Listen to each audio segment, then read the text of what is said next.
My dear young sisters, Minhas queridas jovens irmãs, que visão gloriosa vocês são. Sei que além deste magnífico centro de conferências, outras milhares estão reunidas em capelas e outros lugares espalhados pelo mundo inteiro. Rogo a ajuda do céu durante a oportunidade de falar para vocês. Ouvimos mensagens oportunas e inspiradoras de suas líderes gerais das moças. Elas são mulheres especiais, chamadas e designadas para guiá-las e ensiná-las. Elas as amam como também eu as amo. Vocês vieram a esta terra numa época gloriosa. As oportunidades que têm diante de vocês são quase ilimitadas. Muitas de vocês moram em casas confortáveis, com uma família amorosa, tendo alimento e roupas adequadas e suficientes. Além disso, a maioria de vocês tem acesso a incríveis avanços tecnológicos. Vocês se comunicam por meio de telefones celulares, mensagens de texto, mensagens instantâneas, e-mails, blogs, sites da internet e outros meios como esses. Ouvem música em seus iPods e MP3 players. Essa lista, é claro, representa apenas algumas das inovações tecnológicas a seu dispor. Tudo isso é um pouco assustador para alguém como eu, que fui criado numa época em que os rádios eram geralmente um grande móvel de sala, em que não havia televisão e muito menos computadores ou celulares. Na verdade, quando eu tinha sua idade, as linhas telefônicas eram quase todas compartilhadas. Em nossa família, se quiséssemos ligar para alguém, tínhamos de pegar o telefone e ver se não havia outra família usando a linha, porque várias famílias compartilhavam a mesma linha. Eu poderia passar a noite inteira falando das diferenças entre a minha geração e a sua. Basta dizer que muito mudou desde a época em que eu tinha sua idade até hoje. Embora este seja um período notável, com oportunidades abundantes, vocês também enfrentam desafios que só existem hoje. Por exemplo, os próprios dispositivos tecnológicos que mencionei dão ao adversário a chance de tentá-las e enredá-las em sua teia de falsidades, esperando tomar posse de seu destino. Ao contemplar tudo o que vocês enfrentam no mundo atual, uma palavra me vem à mente. Ela descreve um atributo necessário a todos nós, mas do qual vocês, particularmente nesta época de sua vida e deste mundo, precisam muito. Esse atributo é a coragem. Gostaria hoje de falar-lhes da coragem que precisarão em 3 aspectos de sua vida. Primeiro, a coragem de não julgar as outras pessoas. Segundo, a coragem de ser castas e virtuosas. E terceiro, a coragem de defender firmemente a verdade e a retidão. Quero falar primeiro sobre a coragem de não julgar as outras pessoas. Vocês podem perguntar, será que isso realmente exige coragem? Eu responderia que acredito haver muitas ocasiões em que abster-se de julgar, ou falar mal, ou criticar, que de certa forma se assemelham a um julgamento, exige um ato de coragem. Infelizmente, há pessoas que têm necessidade de criticar e menosprezar os outros. Sem dúvida, vocês já estiveram com pessoas assim e hão de estar no futuro. Minhas queridas jovens amigas, não precisamos nos perguntar qual deve ser nossa conduta nessas situações. No Sermão da Montanha, o Salvador declarou, não julgueis. Mais tarde, ele advertiu, cessai de achar faltas uns nos outros. Será preciso coragem de verdade quando estiverem rodeadas de colegas e se sentirem pressionadas a participar dessas críticas e julgamentos para que não se unam a elas. Ouso dizer que há moças a seu redor que, devido a comentários maldosos e críticas, frequentemente são deixadas de lado. Parece ser um padrão, particularmente nesta época de sua vida. evitar aquelas que são consideradas diferentes, ou ser rude com as que não se encaixam no modelo daquilo que nós ou outras pessoas acham que deveria ser o ideal. O Salvador disse: "Um novo mandamento vos dou, que vos ameis uns aos outros. Nisto todos conhecerão que sois meus discípulos, se vos amardes uns aos outros." Madre Teresa, uma freira católica que trabalhou entre os pobres da Índia durante a maior parte de sua vida, declarou esta verdade: se você julgar as pessoas, não terá tempo para amá-las. Uma amiga me contou uma experiência que teve há muitos anos, quando era adolescente. Em sua ala havia uma moça chamada Sandra, que tinha sofrido uma lesão ao nascer, que a deixara com certa deficiência mental. Sandra queria muito ser aceita no grupo das outras moças, mas tinha aquela deficiência. Agia como se fosse deficiente. Suas roupas sempre estavam desarrumadas. Às vezes fazia comentários indevidos. Embora Sandra participasse das atividades da Mutual, era sempre a responsabilidade da professora fazer-lhe companhia e procurar fazê-la sentir-se bem-vinda e valorizada, já que as outras moças não o faziam. Então, algo aconteceu. Uma nova moça da mesma idade mudou-se para a ala.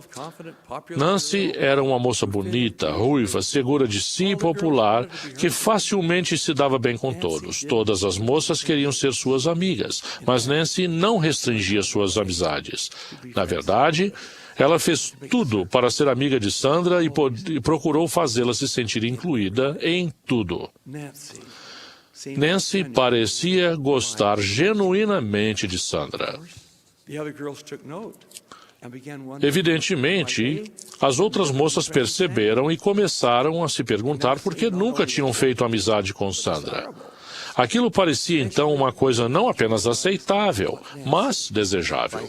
Por fim, começaram a perceber o que Nancy, com seu exemplo, estava ensinando para elas, que Sandra era uma filha preciosa de nosso Pai Celestial, que ela tinha uma contribuição a fazer e que ela merecia ser tratada com amor, bondade e atenção positiva. Quando Nancy e sua família mudaram-se do bairro, mais ou menos um ano depois, Sandra era membro permanente do grupo das moças.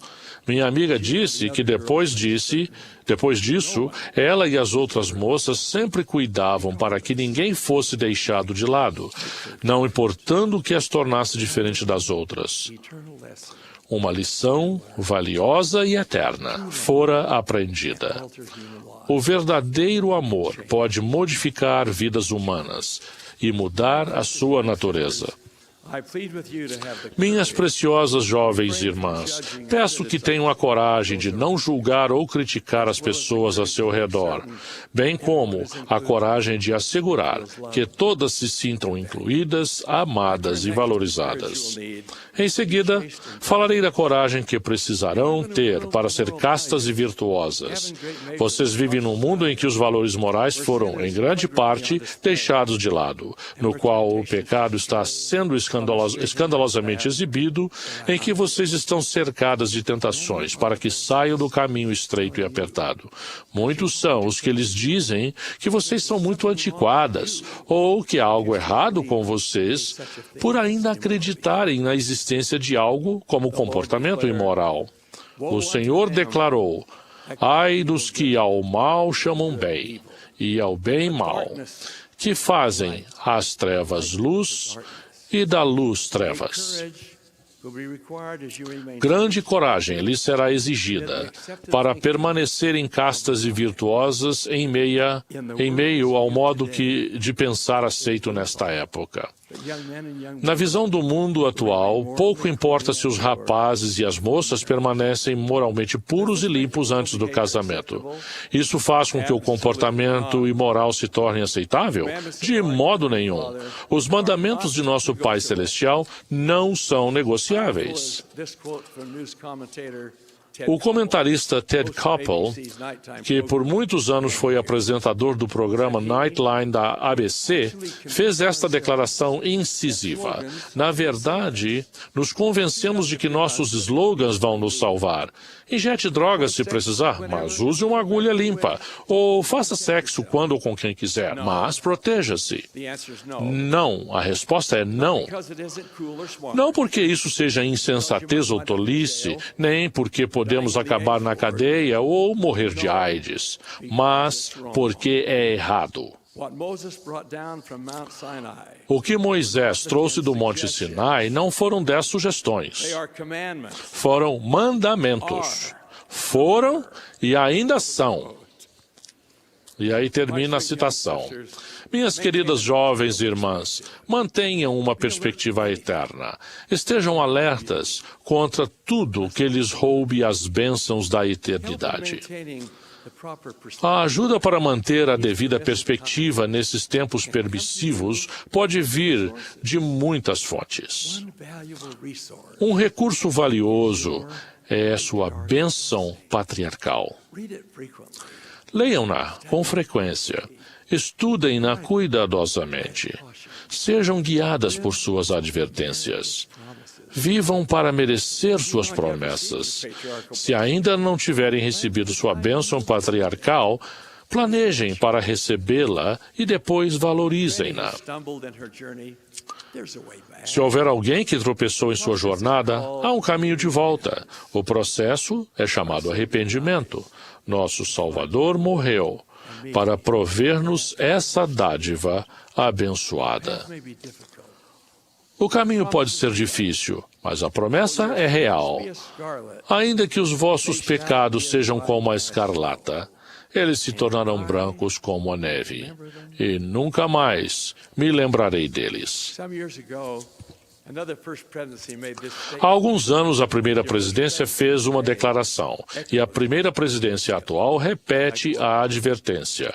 Vou citar: para os jovens, rogamos que mantenham sua vida limpa, porque uma vida impura só conduz ao sofrimento, tristeza e dor. Ela é física e espiritualmente o caminho para a destruição. Quão gloriosa e próxima dos anjos é a juventude que é limpa. Ela terá alegria indescritível nesta vida e felicidade eterna na vida futura. A pureza sexual é o que os jovens têm de mais precioso. É o alicerce de toda retidão. Termina aqui a citação.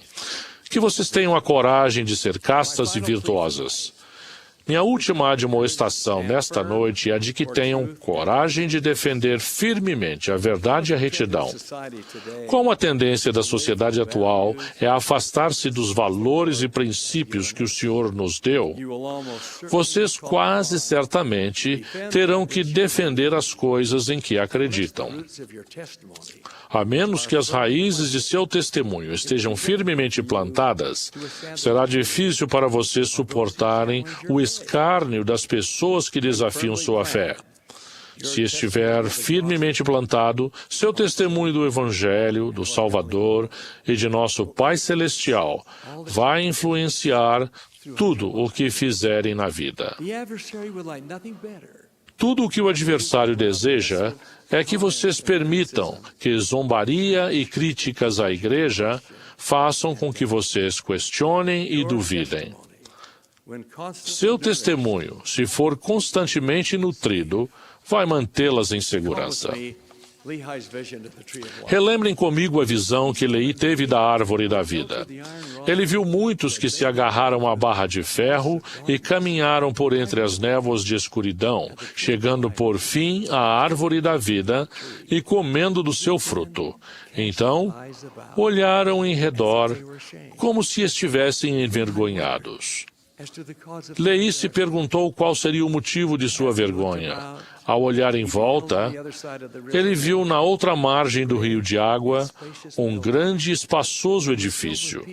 E estava cheio de gente, tanto velhos como jovens, tanto homens como mulheres, e suas vestimentas eram muito finas, e sua atitude era de escárnio, e apontavam o dedo para aqueles que comiam do fruto. O grande e espaçoso edifício da visão de Leí representa as pessoas do mundo que zombam da palavra de Deus e ridicularizam os que a aceitam, que amam o Salvador e cumprem os mandamentos. O que sucede com aqueles que se envergonham quando a zombaria acontece? Leí nos diz: e os que haviam experimentado do fruto ficaram envergonhados, por causa dos que zombavam deles, e desviaram-se por caminhos proibidos e perderam-se. Minhas queridas jovens irmãs, com a coragem de sua convicção, declarem como o apóstolo Paulo: não me envergonhe do Evangelho de Cristo, pois é o poder de Deus para a salvação. Para que não se sintam incapazes de cumprir a tarefa à frente, lembro-lhes outra declaração vigorosa do apóstolo Paulo que pode lhes dar coragem. Porque Deus não nos deu o espírito de temor, mas de fortaleza e de amor e de moderação. Para terminar, quero compartilhar com vocês o relato de uma corajosa jovem, cuja experiência pessoal atravessou eras como um exemplo de coragem para defender a verdade e a retidão. A maioria de vocês conhece a história de Esther, que se encontra no Velho Testamento. É um relato muito interessante e inspirador sobre uma bela jovem judia cujos pais haviam morrido, deixando-a para ser criada por um primo mais velho, Mardoqueu, e sua esposa. Mardoqueu trabalhava para o rei da Pérsia, e quando o rei procurava uma rainha, Mardoqueu levou Esther ao palácio e a apresentou como candidata, advertindo-a para que não revelasse que era judia. O rei agradou-se de Esther mais do que de todas as outras, e fez dela sua rainha. Amã, o mais importante príncipe da corte do rei, ficou cada vez mais irado com Mardoqueu, porque ele não se curvava para honrá-lo. Por esse motivo, Amã convenceu o rei, de modo bem ardiloso, de que havia um povo, em todas as 127 províncias do reino, cujas leis eram diferentes, que não obedecia às leis do rei e que devia ser destruído. Sem dizer ao rei quem era esse povo, Amã se referia aos judeus, inclusive Mardoqueu. Ao receber permissão do rei para lidar com a questão, Amã enviou cartas aos governadores de todas as províncias, instruindo-os para que destruíssem, matassem e fizessem perecer a todos os judeus, desde o jovem até o velho, crianças e mulheres, e a 13 do 12º mês. Por meio de um servo, Mardoqueu avisou Esther do decreto contra os judeus, pedindo que ela fosse até o rei para suplicar por seu povo. Esther relutou a princípio, lembrando a Mardoqueu que era proibido por lei que qualquer pessoa entrasse no pátio interior da casa do rei sem ser convidada. O castigo era a morte, a menos que o rei erguesse seu cetro de ouro, permitindo que a pessoa vivesse. A resposta de Mardoqueu à hesitação de Esther foi bem direta. Ele escreveu para ela: não imagines que por estares na casa do rei, escaparás só tu entre todos os judeus, porque, se de todo te calares neste tempo, tu e a casa de teu pai perecereis. E então acrescentou esta pergunta pungente: quem sabe se para tal tempo como este chegaste a este reino? Em resposta, Esther pediu a Mardoqueu que reunisse todos os judeus que conseguisse e pedisse que jejuassem por ela durante 3 dias. E disse que ela e suas servas fariam o mesmo.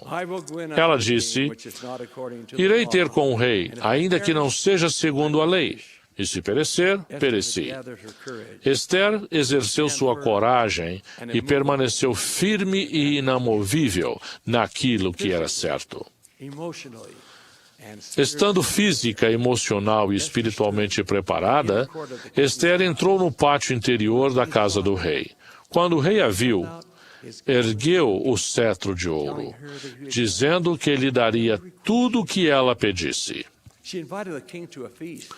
Ela convidou o rei para um banquete que lhe havia preparado, e durante o banquete revelou que era judia. Também denunciou o traiçoeiro estratagema de Amã para exterminar todos os judeus do reino. O rei atendeu à súplica de Esther para que ela e seu povo fossem salvos. Esther, por meio do jejum, fé e coragem, salvou uma nação. Provavelmente não lhes será exigido que arrisquem a vida, como Esther fez, para defender suas crenças. É mais provável, porém, que se vejam em situações em que lhes será exigida muita coragem para defender com firmeza a verdade e a retidão.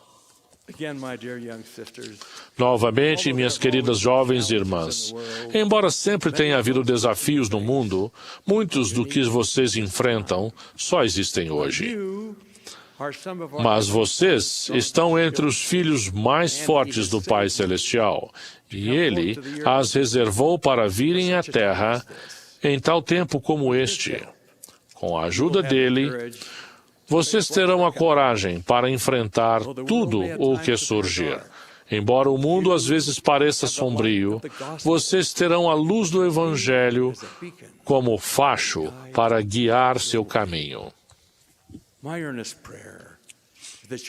Minha sincera oração é que tenham a coragem exigida para não julgar as pessoas, a coragem para ser castas e virtuosas e a coragem para defender firmemente a verdade e a retidão.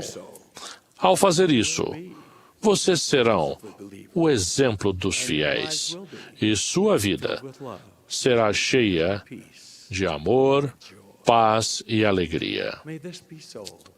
Que assim seja, minhas amadas jovens irmãs.